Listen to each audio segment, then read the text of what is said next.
ئەمێ باوایەکی بەرفرەتر لەسەر ڕەوشە ئابووریە عێراق و گاندەڵی و دابەشنەکردنا داهاتان بەیەکسانی ڕابواستن بە میێڤانداریە ڕێزدار سەفوان قوسەی شەرازەیە ئابووری ji بەغدا لێگەلمەیە. ڕێزدار سەفوان دەم باش و سپاس بۆ ئامادەبوونەوە. پروژە هەیە لە عێراقێ 20 ساڵ دبن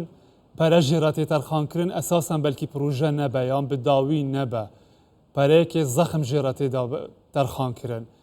دراوشەکە وەهادا بڤی ئاوەیە و گەندەڵیا تێکردن چ کاریگەریەک لەسەر ئابووریە عێراقێ چێ بوویە و دێ چێ بکە لە ئایندەیە دوور مەودەدا؟ لە ڕاستیدا حکوومەتی بەڕێزسوودانی بەرنمەیەکی داناوە لە پێشینەی کارەکانی بۆ ئەوەی گۆڕانکاری لە دۆخی ئابووریدا بکات. ڕاستە ئێستا و لە ماوەکانی ڕابردووشدا سیستەمی ئابووری لەلایەن حکوومەتەوە کۆنتڕۆڵ نەکرابوو، گەندەڵێکی زۆر هەبوو، بەڵام لەو کاتەوەی کە جەنابی سوودانی حکوومەتەکەی وەرگرتووە ئەوە ڕوون بووەتەوە کە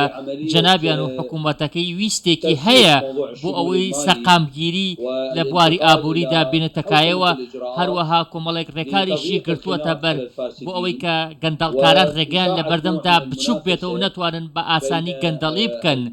هەروەکو دەبینین کە ئێستا جۆرێک لە جۆرەکان کێبەرکێ هەیە لە نێوان فرۆشیارەکاندا بۆ ئەوەی کە عراقیەکان ڕازی بکەن و زۆرترین فرۆشیان هەبێت لە عێراقدا. بۆ نمونە ئێستا ئێمە سەرقاڵین بۆ دروستکردنی بەندەری فا و هەروەها ڕێگەی گەشەپێدان و کۆمەڵێک پرۆژەی دیکە لە پارێزگاکانی دیکە عێراق، ئەمانەش هەر هەمووی ئاماژەن پێشهاتن بۆ ئەوەی کە بەڕێز سوودانی دەیەوێت جارێکی دیکە هەیکەلی ئابووری خۆی دیسان دابڕژێتەوە. سەفوانتە بەحسا پروژەی ڕێگا کەشەپێدانێ تەنمیەیە کرد. مەترسی نینە کە ئەف پروژەی بدەردێ چەندین پروژەی دیدە بچە تنێ پەرە بێتەرخانکردن و تشتێک لەسەر ئەرزێ واقع نەبینین؟ نا ڕاستیەکەی ئەوەیە کە ئەوەی کە ئەم پرۆژەیە جیا دەکاتەوە ئێمە بۆ بەرهێنانی تێدا دەکرێت، ینی ئەم پرۆژێ بۆ بەرهێنانی لەسەر ئاسی نێودەوڵەتی تێدا دەکرێت. بۆ نمونە پرۆژەکانی دیکە کە گەندەڵیان تێدا کراوە زۆرینان کەسانی ناوخۆی بوون و کاریگەریەکی وایە نەبووە لەسەر پرۆسی ئابووری، بەڵام ئێستا ئێمە خاوەنی هاوبەشی نێودەوڵەتین بۆ دروستکردنی پرۆژێ ڕێگە گەشەپێدان. ئێمە خاوەنی تورکیاین، ئێمە خاوەنی وڵاتانی یەکێتی ئەوروپاین، هەروەها خاوەنی چین و هندستانیشین کە کار دەکەن بۆ بەرەو پێشبردننی ئابووری عێراق و بەهێزکردنی ڕێگەی گەشەپێدان یاخود تەواوکردنی پرۆژەکە بە شێوەیەکی سەرکەوتووانە. هیچ کەسێک یاخود هیچ هێزێک ناتوانێت بربەست بخاتە بەردەم ئەم پرۆژێ واتە پرۆژەی ڕێگەی گەشەپێدان، چونکە ئەمە لەلایەن نەختینەی نێودەوڵەتیەوە پشتیوانی دەکراوە، کۆمەڵێک کۆمپانیای نێودەوڵەتی کاری تێدا دەکەن. عێراق سەبەتەی غازە، عێراق سەبەتەی نەوتە، عێراق سەبەتەی فۆسفاتە، عێراق سەبەتەی کبریتە، ئەمانە هەر هەموو پێویستن بۆ ئەوروپا و بۆ وڵاتانی دیکەش، لەبەر ئەوە پشتیوانیەکی گشتگیری نێودەوڵەتی هەیە بۆ بەدیهێنانی خەونی پرۆژەی گەشەپێدان و عێراق بکەنە خاوەنی ئابوورێکی جیهانیە. بەرەت بە نەیەکسانیە دابەشکردنا داهاتاندا عێراق لە گۆر ئامارێکا ناودەوڵەتی درێزە 1970دایە.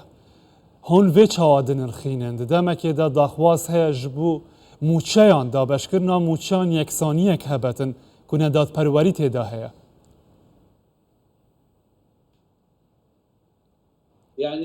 لە ڕاستیدا گومانی تێدا نییە کە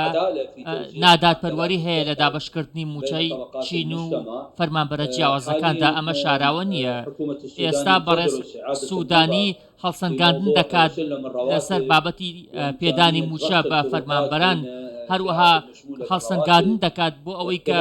خەڵکانێکی زیاتر دابەشکردنی موچە بیان گرێتەوە. بەڕێز سوودانی کار دەکات بۆ ئەوەی پشتیوانی کارتی تایبەت بکات ئەوەکو جێگرەوەیەک بۆ حکوومەت لە دامەزراندنی خەڵکو و ڕاخساندنی هەلی کار بۆ هەموو عێراقیەکان. عێراقیەکان شایانی ئەوەن کە بەبێ جیاوازی بە شێوەیەکی دادپەروەرانە موچە وەربگرن بەپێی ئەرک و مافەکانیان. هەر لەبەر ئەوە بەڕێز سوودانی پێم وایە حکوومەتەکەی کار لەسەر پێشخستنی کارتی تایبەت دەکات. ئەگەر سەی راپۆرتەکان بکەین دەبینین زۆربەینی عێراقیەکان لەو بازاڕەنەدا کار دەکەن کە سەرچاوی داهاتەکانیان داهات یەکسان نییە. هەر ئالیە ناودەوڵەتی بەحسابێ چەندێ دەکەن کو عێراق ئەو قاز دەوڵەمەندە ئەو قاز بە داهاتە دکاره پشتاخو بتنه بخوا گره بدتن نابا او قاس آلیکاری جیره بند و او آلیکاریا دولتین دن بکتن دمک وهذا كوها لعراق تنارين آلیکاری ناف دولتی لسر کم دبنین کو پیشتر هبونه جبر هن روشین تایبت عراق ده بکاربه وها پش بتنه بخواگیره بدتن دمک ده افنه داد پروری و گاندالی تیدا بردام دکتن. نعم بله بەڵێ بە هەڵسەنگاندی من عێراق ئێستا نزیکترین بنکەی غازە بۆ یەکێتی ئەوروپا بۆ نمونە ئێستامە لە سلێمانی لە کەرکووک کێڵگەی غازمانەیە هەروەها عێراق نزیکترین کێڵگەی نەوتە بۆ وڵاتانی ئاسیا عێراق سامانێکی زۆری هەیە عێراق بەس داهاتی ڕۆژانەی نزیکەی 300 ملیۆن دۆلارە ئەمە جگە لە داهاتە ناوخۆیەکانی دیکە جگە لە پارەی کانزاکان جگە لەوە بەرهێنان بۆ نمونەوە بەرهێنان لە کەرتی گەشت و گوزار و بەرهێنان لە کەرتی گەشتیاری بێگومان ئێمە ئەوەندە پارەمان هەیە کە بتوانین پشت بە خۆمان بەستین تەنانەت بەشێک لە سەرچاو ئابوووریەکان بەسەوە دەکە عێراق دەتوانێت ساڵانە جگە لە کەرتینەوە 8 میلیارد دۆلاری دیکەی لە کەرتەکانی دیکەدا دەست بکەوێت بەڵام ئەمە پێویستی بەچیە پێویستی بە ڕێکارە پێویستی بەوەیەکە ئێمە پارێزگاکانمان بەهێز بکەین ئێمە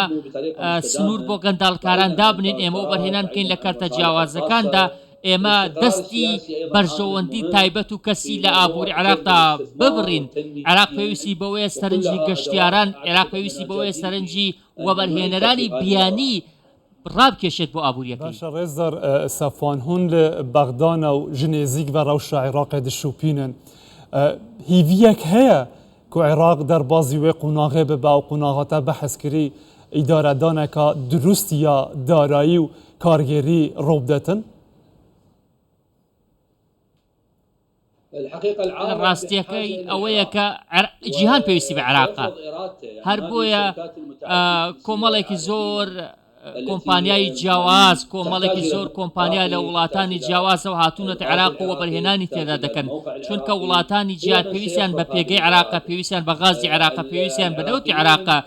عێراقیەکان ڕەنگە نەزانن کە چی سەرەت و سامانێک لە خاکەکەیاندا هەیە بەڵام کۆمپانیا جیهانیەکان ئەوە باش دەزانن کە عێراق وەکو سەبەتەیەکە بۆ سەرۆت و سامانە جیاوازەکان هەر بۆیە هاتوونەتە عێراقەوە بەرهێنان دەکەن تۆڕێکی زۆر فراوانیان لە عێراقدا مەزراندووە. ڕێزدار سەفوان سەبارەت بە ڕەوشە دینار بەرامبەر بە دولار ژێ ئەف نەدابەشکردنا داهات بە یەکسانی و ئەف گەندەڵیەن تێنەکردن چاوە کاریگەریە خوا لەسەر بەهای دینار چێکیرە چ قەز کاریگەریەوەی هەبوویە خەتانوکە لە ڕاستیدا سیاسەتی بانکی ناوەندی و سیاسەتی بانکی فیدرالی ئەمریکی ئەمە جۆرێک لە جۆرەکان یەکسانی تێکەوتووە بۆ نمونە سیاسەتی هەردوو بانکەکە وەکو یەک دەڕۆن ئەمەش کاریگەری هەبووە لەسەر سەقامگیری نرخی دۆلار لە بازاردا ئێوە هەمووتان دەزانن کە دۆلار لە بانکی فیدرالی ئەمریکاوە بۆ ئێمە دێت هەر بۆیە حکوومەتەکەی بەڕێز سوودانی کۆمەڵێک ڕێکاری گرتوۆتە بەر بۆ ئەوەی لە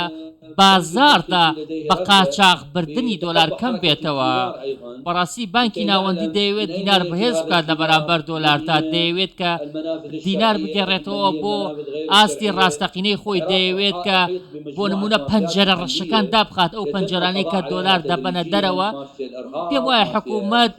لەسەر ئاستی ناوخۆ هەنگاو لە دوای هەنگاو ڕوبەڕووی مافیاکان دەبێتەوە مافیاکانی سنوور مافیاکانی بانک بەڵام ئەمانە پێویستیان بە کاتە چونکە ئێمە دەزانین کە